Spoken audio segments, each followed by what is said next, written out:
शरणागत जो होता है उसमें ये चार बातें बहुत जोर से जागृत होती है। सबसे पहली बात, निरंतर भगवान का स्मरण छूट नहीं सकता। नींद आई तो सुसुप्ति में चला गया, जरा भी जागृत हुआ तो मंत्र चल रहा है, नाम चल रहा है, चलाना नहीं पड़ता। क्यों? शरणागत है। थोड़े दिन अभ्यास कर लो, ऐसा होने लगेगा। देखो इतने लोग बैठे हैं, आप सो के उठते हो तो आपका पहला चिंतन क्या होता है? क्या मंत्र होता है? भगवान का नाम प्रियालाल आते हैं आपके चिंतन में? क्या आता है चिंतन? पहला चिंतन। अगर पहला चिंतन प्रभु है तो शरणागति पुष्ट हुए। सो के उठे, चल क्या रहा है? अगर प्रभु नहीं तो अभी शरणागति नहीं। पहला लक्षण। हमें लगता है कि आप लोग अनमोकिए होंगे, आप लोग शरणागत है कि आप जब सो के उठे तो आपका मंत्र चल रहा है, नाम चल रहा है, चतुरासी जी का कोई पद चल रहा है, या फिर ये चिंतन चल रहा है, राधा राधा राधा, चलो जल्दी स्नान करके फिर सत्संग में चलना है। फिर ये भागवतिक चिंतन, हमें लगता है कि ये दूसरी कोटि का चिंतन होगा, चलो स्नान करते हैं फिर। ऐसा पहला चिंतन होगा श्री जी का। ऐसा होता है? आप लोग देखिए, ऐसा होता है कि आप सो के उठे, आपका चिंतन श्री जी का चालू है? पक्का? आप लोग देख लीजिए, अगर ऐसा है तो उसका परिणाम निश्चिंतता, निर्भयता, निशोकता निश्चित जागृत हो जाएगी। और उसी का प्रातःकालीन उठने पर चिंतन चलेगा जो शयन के समय गाढ़ चिंतन करते हुए सोया है। ऐसे सुषुप्त के समय बिल्कुल ठीक वही अवस्था। अगर आप जो चिंतन कर रहे हैं तो जगते ही वही चिंतन आएगा ये। और अगर जीवन भर भजन किए हो तो मरते समय वही चिंतन आएगा पक्का। जैसे जगते समय ऐसे मरते समय। इसीलिए भक्त निश्चिंत हो जाता है शरणागत। पहला, शरणागति का जांच करो हृदय में, भगवान का निरंतर चिंतन, प्रभु का निरंतर भजन। अगर नहीं हो रहा तो किसी अन्य का आश्रय लियो, वस्तु का, व्यक्ति का, स्थान का, भोग का, लिख लो आप दिमाग में चाहे कागज में। उस आश्रय का मिटिया मेट हुए बिना शरणागति पुष्ट नहीं होगी। आप अगर ईमानदारी से छोड़ दो तो छोड़ दो, नहीं भगवान फिर जो कहते हैं ना कि जो मेरा होता मैं, फिर उनका जो ऑपरेशन होगा वो शायद है कि सह ना पाओ, क्योंकि शरणागत हो छोड़ेंगे नहीं। वचन से भी शरणागत हो आप छोड़ेंगे नहीं, तो उनका स्वभाव हम आपको बता रहे हैं। और हर ऑपरेशन बेहोश होके होता है। हमारे प्रभु ऑपरेशन होश का इंजेक्शन लगा करते, पहले होश का इंजेक्शन, पूरी चेतना, फिर ऑपरेशन करते हैं, क्योंकि जड़ से मिटाना है। निरंतर भजन क्यों नहीं होता? इसका उत्तर है आपका कोई अन्य आश्रय है। कोई है व्यक्ति, वस्तु, स्थान, पदार्थ, पद, कुछ है जिसको तुम भजन से भी अधिक मानते हो, प्रभु से भी अधिक मानते हो, इसीलिए आपका भजन नहीं होता। जो सर्वतोभावेन शरणागत है, भजन करना नहीं पड़ता, भजन होता है। चलना प्रदक्षिणा होती है, बोलना स्तोत्र होता है, सोना समाधि होती है, भोजन पाना यज्ञ होती है, हर चेष्टा उनकी भजन होती है। दूसरा, अपने प्रभु से कुछ ना चाहें, यहां तक कि मोक्ष भी ना चाहें। क्यों चाहे? क्या आप जानते नहीं हो कि क्या करना है? सर्वज्ञ हो, जब जो चाहे करो, हम राजी हैं। पहला, निरंतर भगवान का भजन। दूसरा, अपने प्रभु से कोई भी मांग ना रखना, शर्त ना रखना। जो शर्त होता है वो प्रेम नहीं होता। प्रेम में कोई शर्त नहीं होती, सौदेबाजी नहीं होती। प्रेम में सौदेबाजी नहीं होती, सौदेबाजी प्रेम नहीं होता, पक्की बात सुनो। तीसरा, प्रभु के हर विधान में आनंदित होना। प्रभु के हर विधान में आनंदित कौन होता है? शरणागत। नहीं तो विधान की जांच होती है, अनुकूल है कि प्रतिकूल। प्रतिकूल है तो नो नो नो। ये जो कच्चाई होती है शरणागति में, वो भरभरा जाता है, शोकित हो जाता है, इधर उधर डगमगा के आश्रय लेने लगता है। हर विधान उनका मंगलमय। चौथा, भगवान के किसी भी विधान में विरोध भाव ना करना। भगवान के प्रत्येक विधान में आनंदित रहना, भगवान के किसी भी विधान में विरोध न करना। जो किया अच्छा हो रहा है, नहीं बहुत हाहाकार मचने वाला है, सब नहीं, जो प्रभु का विधान है वो मंगलमय है, सब मंगलमय है। चार बातें शरणागति में आती। निरंतर भजन, किसी भी तरह की भगवान से कोई शर्त चाह नहीं, उनके हर विधान में आनंदित रहना, भगवान के विधान को प्रतिकूल मान करके विरोध भाव नाना, विपरीत भावना नाना। अब निश्चिंत हो जाओ, तुम्हारी जिम्मेवारी श्री भगवान ने ले ली, शरणागत हो। अब तुम्हें किसी भी तरह का दुख आवे तो उबना नहीं है। वो सुख है, दुख रूप लेके आ रहा है। जैसे माया दुख भेजती सुख रूप में, पार्सल में ऊपर लिखा होता है सुख, और जब खोलो अंदर तो होता है दुख। जिसे तुम सुख समझते हो ये सुख नहीं, सुख की छाया है, समझ पड़ती नहीं, ये गिरधर की माया है, भारी दुख है। दुखालयम शाश्वतम में जो भी पोस्ट आता है आपके पास वो दुखद ही है। माया भेजती है सामने वस्तु व्यक्ति स्थान, उसके परिणाम में अशांति, दुख और आपके भजन की हानि पक्का। ये देख लीजिए, जन्म भर भगवान के साथ अर्जुन जी रहे हर समय, लेकिन गीता का उपदेश प्रारंभ हुआ शिष्यस्ते हम साधिमाम त्वाम प्रपन्नम। प्रपन्न से ही ज्ञान की उत्पत्ति होती है। जो भगवान की शरणागति, उसी से शुद्ध ज्ञान होता है। तब तक भगवान अंदर बैठे हैं, ज्ञान प्रकाशित नहीं करेंगे। जैसे अर्जुन जी के साथ रहते हुए गीता का उपदेश कब दिया? जब अर्जुन जी ने कहा शिष्यस्ते हम साधिमाम त्वाम प्रपन्नम, मैं आपका शिष्य हूं, आपका शरणागत हूं, आप मुझे ज्ञान। भगवान गीता जी, ज्ञान का फल क्या हुआ? बोले नष्टो मोह स्मृतिर्लब्धा तत्प्रसादान्मयाच्युता। मोह का नाश हो गया, स्मृति जागृत हो गई आपके कृपा प्रसाद से, हे गोविंद, हे अच्युत। तो इसी प्रकार हमारे अंदर भी सब ज्ञान जागृत हो जाएगा, पहले हम भगवान की शरणागत हो। त्वाम प्रपन्नम, भगवान का सर्व समर्पण भाव ही सब दिव्यताएं जागृत करता है। भगवान के प्रति जितना समर्पित होते जाओगे उतने दिव्य ज्ञान होता चला जाएगा, और जो चीजें आपकी दुर्गति कराने वाली वो सब भस्म होती चली जाएंगी। जब कुछ नष्ट होने लगे तो क्षोभ मत करना, वो नष्ट जरूरी था होना, ये बात दिमाग में बैठा लो। कुछ पकड़े मत रहना, क्योंकि भगवान को जो लगेगा वो हटा देंगे, वो नष्ट कर देंगे।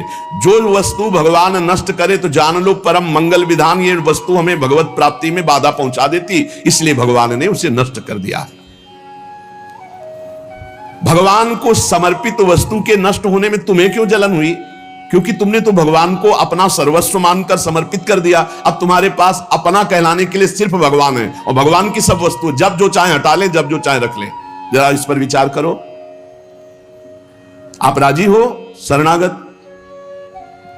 आपके पास अपना कहने वाला शब्द केवल भगवान के लिए है, और जो भी कुछ आपके पास है वो सब भगवान का है। वो चाहे अभी बुला ले, चाहे वर्षों रखे, चाहे अभी नष्ट कर ले, चाहे और बढ़ा दे। क्या राजी हो इस बात में शरणागति पर? अंदर से देख लो, तुमने तो दे दिया भगवान को, और तुम्हारा था कब, और वो था कौन, तुम्हें पता है? नहीं पता। इसी अज्ञान का नाश करने के लिए पहले ये बात स्वीकार करो, अपना कहने के लिए हमारे पास अब एक बात रह गई है, प्रभु। हमारे पास जो कुछ है, शरीर, मन, प्राण, आत्मा, परिवार, धन, संपत्ति, सब प्रभु को दे दिया। शुभम तभी वास्तिता। अब जब प्रभु को दे दिया तो जब मन आवे तब ले ले। जैसे हम अपने घर की कोई वस्तु किसी को दे दिया, वो कह रहा है रखे रहो, हम ले लेंगे। अब जब कभी वो ले ले तो ईमानदारी से हमको दुख नहीं होना चाहिए, क्योंकि हमने उसको दे दिया। अब आप देख लीजिए, तुम जो भी करते हो वो मेरे को समर्पित कर दो। एक एक बात समझ लो। यहां यत करो से कहा है, ये करो ऐसा नहीं कहा। तुमसे जो भी हो रहा है तुम भगवान को समर्पित करो। पहला काम ये, हम शरण में जा रहे हैं, सर्वधर्मान परित्यज्य। हम भगवान की शरण की तरफ यात्रा कर रहे हैं। यत करोषि, ये तो सर्वाणि कर्माणि मयि सन्न्यस्य मत्पराः, मेरे परायण होकर सारे कर्म मेरे को समर्पित कर। क्या जाता है? तुम जो कर रहे हो, ऑफिस जा रहे हो, नौकरी कर रहे हो, किसानी कर रहे हो, व्यापार कर रहे हो, 8-10 घंटे जो कर रहे हो उसमें बीच बीच में भगवत स्मरण करो, और पूरे 8 घंटे भगवान को समर्पित कर दो। कितना बढ़िया साधना बन रही। और जब भगवान को समर्पित करने की बात रहेगी तो स्मृति रहेगी भगवान की। यत करोषि, तुम सारे के सारे कार्य मेरे को समर्पित कर दो। यत माने जो कर रहे हो। तो क्या उसमें पापाचरण भी होता है क्या? तो क्या भगवान के लक्ष्य रखने वाले उपासक में पाप वासना वाली बातें रहती क्या? इसका मतलब सत्संग सुना नहीं, इसका मतलब सतमार्ग में भी तुम्हारा प्रवेश नहीं हुआ। नहीं तो ये प्रश्न ही नहीं उठता कि भगवत मार्ग में चलने वाले का कदम कुमार्ग में चला जाएगा। भूल न दे ही कुमार्ग पाऊं। छोटी मोटी अगर कभी कोई त्रुटि गलती हुई तो पश्चाताप की अग्नि में भस्म हो जाता है। वो भगवान को समर्पित गंदे आचरण नहीं करता, वो प्रार्थना करता है, प्रभु ये त्रुटि हो गई हमसे, हे नाथ इसको संभाल दो, मेरे बस की बात नहीं। वो भी इस तरह से प्रार्थना पूर्वक समर्पित है। यत करोषि और यदर्शनासि, जो भी तुम्हारी जिह्वा में, रसेंद्री में जाए, पानी जाए, भोजन जाए, बिना भगवान को अर्पित किए नहीं जाना चाहिए। अभी शरणागति पुष्ट हो जाएगी। जो भी कार्य करो भगवत समर्पित करो। एक स्थिति आती है जहां भगवत समर्पित करना नहीं पड़ता, स्वयं होता रहता है। वो होता है तन, मन, वाणी और अहम, इनका समर्पण जिनका हो चुका है पूर्ण रूप से। अब उनका नहीं होता कृष्णार्पणमस्तु, ये तो प्रारंभिक, पर ये जब तक स्थिति नहीं है तब तक प्रारंभिक दशा में ही हो। हर समय भगवदाकार स्थिति, कौन किसको समर्पण करे, ये स्थिति जब तक नहीं तब तक सिद्ध बनने की कोशिश न करे। आचरण जैसा आज्ञा हो रही शास्त्र की वैसे चले तो स्थिति आ जाएगी। यदश्नाशी, बिना भगवान को अर्पित किए कुछ नहीं खाना। भगवान आदेश करें जो पा रहे हो वो मेरे को अर्पित करो पहले।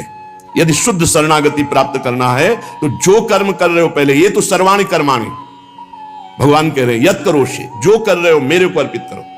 जो खा रहे हो वो मेरे को अर्पित करो। कुछ भी ऐसा खाओ मती जो भगवान को अर्पित नहीं कर सकते, ऐसा करो मती जो भगवान को अर्पित नहीं कर सकते। यज्जुहोषि, अब जो भी तुम भागवतिक आचरण करते हो, हवन यज्ञ आदि, तो बोले हम तो हवन नहीं करते, हम तो यज्ञ नहीं करते। यज्ञानाम जप यज्ञोस्मि, यज्ञों में सबसे बड़ी यज्ञ है जप यज्ञ। तो आप जो ये जप यज्ञ कर रहे हैं ये भगवान को अर्पित करो। भगवान कह रहे हैं ददाशी, जो तुम दान देते हो, दूसरों की सेवा करते हो, उसके भोक्ता मत बनो, कर्ता मत बनो। कर्ता कैसे नहीं बनोगे? हमारी वस्तु है, हम दान देते हैं, नहीं नहीं, प्रभु की वस्तु है। त्वदीयम वस्तु गोविंदम तुभ्यमेव समर्पये, आपकी दी हुई वस्तु आप इस रूप में आए, आपको दे दिया। ये भगवत शरणागति पुष्ट होने का उपाय भगवान करें। यह तपस्या से, जो तुम साधना कर रहे हो, जो तुम तपस्या कर रहे हो, वो सब मेरे को अर्पित कर दो। अर्थात तुम्हारी पूरे जीवन की, पूरे दिन की जितनी चेष्टाएं सब भगवत अर्पित होनी चाहिए। इससे तुम्हारी शरणागति पुष्ट हो जाएगी। यद करोषि यदस्नासि यज्जुहोषि ददासि यद तपस्यसि कौन्तेय तत्कुरुष्व मदर्पणम, मेरे को अर्पित कर दो। अब ध्यान रखना, अब अपनी कमी की चिंता नहीं करनी, क्योंकि हमने भगवान को सब कुछ अर्पित कर, और कमी रहेगी नहीं। कमी रहती है अहंकार के कारण, भगवत विमुक्ता के कारण। फिर भी आपको संतुष्ट करने के लिए कह रहे हैं कि जैसे हम अपना मकान किसी को दे देते हैं तो मकान में जाले लगे हैं या टूटा है या कुछ भी बिगड़ा है, अब ये सारी जिम्मेवारी जिसने मकान खरीद लिया, ले लिया, उसकी होती है। वो मरम्मत करवाएगा, वो सफाई करवाएगा। ऐसे ही हम अपने तन को, अपने मन को, अपने प्राणों को, अपने जीवन को जीवननाथ प्रिया प्रीतम के चरणों में समर्पित कर दिया। अब हमको बेपरवाह रहना है इस विषय से। अब हमारा क्या होगा हमको ये चिंता नहीं करनी। अगर चिंता है तो शरणागति नहीं हुई। अगर ये चिंता है कि मेरा क्या होगा तो शरणागति नहीं हुई। सोचो, संसार में कोई तुम्हें प्यार नहीं करता, मान लो बात। जो प्रिया जो प्यार करके अपने महल में रखे, सुविधाओं के द्वारा तुम्हारा भरण पोषण कर रहे, तुम उनके प्रति रोना नहीं आता? उनके प्रति तुम्हें ये गुस्सा आता है कि ये प्रतिकूलता क्यों दे दी, हमारी ये अनुकूलता की बात थी, अनुकूलता क्यों नहीं दी? अरे जिनसे तुम अनुकूलता की आशा करते थे वो तो तुम्हें देखना नहीं चाहते, अंतर की बात तुम्हें बता रहे। और जिनको तुम कभी माने नहीं, जिनके लिए कभी कुछ किया नहीं, वो तुम्हें अहेतुकी प्यार से लबालब डुबो रहे, फिर भी तुम्हारे अंदर गुस्सा आता है प्रभु के प्रति। तुम हो कौन? अरे तुम भगवद अंश हो, भगवान के द्वारा शरीर दिया गया, भगवान के द्वारा सारी व्यवस्था दी गई, तुम्हारा अस्तित्व ही श्री भगवान है। समर्पित हो जाओ तो फिर चिंता भी खत्म हो जाएगी, सब कुछ उनकी कृपा से हो जाएगा। तुम चिंता मत करो, चिंतन करो। भगवान हमें मोक्ष दे दे, भगवान हमें स्वर्ग दे दे, भगवान हमें अनुकूलता दे दे, भगवान हमें अमुक वस्तु दे दे, ऐसा सोचने वाला समर्पण नहीं हुआ, अभी शरणागत नहीं हुआ। सर्व समर्पण में ये सोच ही नहीं रह जाती। जब तक अहंकार है तब तक समर्पण का नाटक है, समर्पण नहीं। अहंकार है वहां सर्व समर्पण नहीं है। इसीलिए ये सब प्रश्न और सब चिंताएं, शोक, इनकी गुंजाइश नहीं। शरणागत के पास कोई भी किसी भी तरह की चिंता और संशय वृत्ति नहीं रहती। सर्व समर्पण हो जाने पर अब जिम्मेवारी भगवान की है, हमारी नहीं। हमारा केवल कर्तव्य भगवान का आदेश पालन करना। वो आदेश करें अनन्यस चिंतयन्तो माम, केवल मेरा अनन्य चिंतन करो, माम अनन्यस चिंतन। जिस प्रकार पतिव्रता पत्नी पर पति का पूर्ण अधिकार होता है, उसी प्रकार पत्नी का पति के संपूर्ण वैभव पर भी अधिकार और गोत्र पर भी अधिकार। वही नाम, वही गोत्र, वही संपत्ति। जिसके जीवन में भगवान के प्रति समर्पण आ गया तो उसकी ठसक हो जाती। तुम किस गोत्र के हो? बोले अच्युत गोत्र, श्री हरिवंश सुगोत्र कुल, जो अपनी महिमा से कभी च्युत नहीं होते। और हम भगवान के हैं। अब हमारा गोत्र, हमारी जाति, हमारा कुल भगवान है। और यही सिद्धांत परम सत्य है। एक माई आके बहुत रोई और कही जिंदगी हो गई, नौ दुर्गा पूरी रहती थी, रोज शंकर जी को जल चढ़ाती और रोती जा रही थी। और मतलब हो सकता है 65 वर्ष की, हमारे पति को ले लिया, हमारी पूरी श्रद्धा नष्ट हो गई, जीवन भर व्रत। और शरणागति को समझो भाई, बहुत आनंद आ जाएगा आपके पास। अगर आप भगवत मार्ग में चल रहे हैं, शरणागत हैं, तो आपके पास अपना कहने के लिए अब कुछ नहीं बचा, वो केवल श्री भगवान है। मेरे तो गिरधर गोपाल, दूसरों न कोई। अब दूसरी जो कुछ भी है, वस्तु, व्यक्ति, स्थान, वो गोविंद का है। जब चाहे गोविंद ले ले, जब चाहे बढ़ा दे, जब चाहे घटा दे, जब चाहे नष्ट कर दे। तुम्हें दुख नहीं होना चाहिए। अगर दुख होता है तो अभी शरणागत नहीं हो। कितनी ऊंची स्थिति शरणागत की है। अब जो जीवन में प्रभु का शरणागत है, उसका पहला लक्षण कि निरंतर स्मरण करता है, तो अंत काल में भगवान का स्मरण होगा। अभी आपको बताया, जो रात्रि में सोते समय स्मरण करता है, उसका परिणाम जागते समय वही स्मरण। जो जीवन भर स्मरण करता है, तो अंतिम समय भगवत स्मरण होता है। और भगवान का वचन है, अंत काले च मामेव स्मरन मुक्त्वा कलेवरम यह प्रयात समद्भावम याति नास्त्यत्र संशयः। जो जीवन भर भजन करता है, उसका अंतिम समय भजन भगवान करवाते हैं, क्योंकि बड़ी दुखद स्थिति होती है। उस समय जब भगवत स्मरण करते हुए शरीर त्यागता है, तो सीधे भगवान को प्राप्त हो जाता है। आपको कल चर्चा के प्रारंभ में बताया था, गीता वाटिका में अग्निकांड हुआ था। बड़ा भयावना था, इतना भयावना था कि सब अर्धरात्रि में सो रहे, और 20 फूस की झोपड़ी बनी हुई थी। अखंड नाम कीर्तन 24 घंटे वाला, सालों। लगभग सब साधक मौनी थे, जो उन कुटियाओं में सो रहे थे, 2-2, 4-4। अल्पाहार, मौन,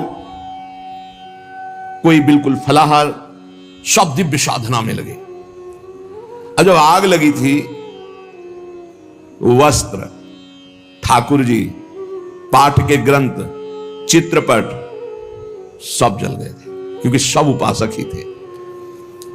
जब भाई जी हाहाकार सुनाई दिया तो भी निकले।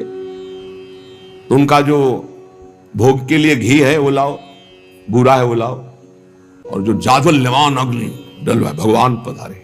चित्रपट, सिंहासन में विराजमान विग्रह है, क्योंकि छोटे छोटे विग्रह साधकों के पास, ग्रंथ पाठ के सब आ। फिर भाई जी ने मेरे भगवान इस रूप में आए। फिर साधकों को समझाया कि आपके अंदर बैठे हुए भगवान को अग्नि नहीं जला सकते, बाहर की लीला में खंडन मंडन होगा। आपने जो अंदर नाम चला रखा है, इस उपासना को कोई छू नहीं सकता। बाहर की उपासना में विघ्न पड़ेगा। बाहर की लीला एक अलग है, इसीलिए उपासक अंतर्मुखता पर प्रधानता रहे। अंतर्मुखता पर प्रधानता नहीं रहेगी, बोले हमारे भगवान गिर गए, कोई बहुत अनिष्ट होने वाला है, आग लग गई, कोई बहुत अनिष्ट। अरे अनिष्ट कैसे हो सकता है? मंगल भवन की शरण में अनिष्ट हो सकता है? बोले कोई विनाश लीला होगी। क्यों नहीं होगी? सृष्टि रचना लीला होती, पालन लीला होती, तो विनाश लीला होना कौन सा भयावह है भाई? 3 लीलाएं हैं, तो भयावह क्या है इसमें? विनाश होगा तो क्या विनाश होगा? अविनाशी का विनाश नहीं हो सकता। विनाशी को बचना नहीं है तो आज है, नहीं तो कल विनाश तो होना ही है। क्या परेशानी है? जब सब में भगवान को देखने की भावना ऐसी जागृत हो जाए कि भयावह स्थिति में भी आपको भगवान दिखाई दे, तो जानो बहुत जन्मों की साधना सिद्ध हो गई।